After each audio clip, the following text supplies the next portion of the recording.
Welcome to Not Milk Never Milk. Subscribe if you're lactose intolerant. You start by warming the tortilla so it folds without tearing. Once done, keep it covered to stay pliable.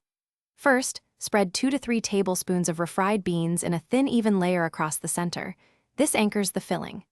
Next, spoon about 1/4 cup of seasoned rice on top and press lightly to compact.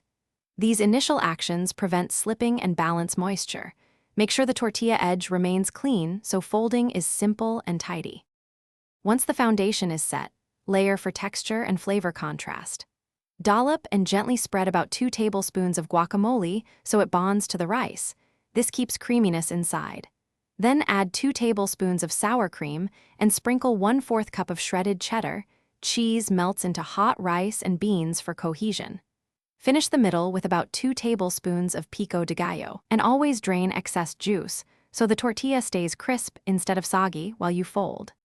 You finish by folding the short sides inward, then rolling tightly from the bottom so layers lock.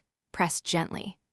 Once rolled, warm the seam on a skillet for 10 to 20 seconds to seal, and optionally wrap in foil for 1 to 2 minutes so the cheese melts and layers settle.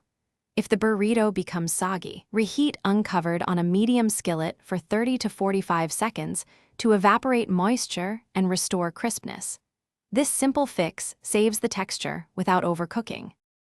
Thanks for watching. If this was helpful, leave a like and consider subscribing. See you next time.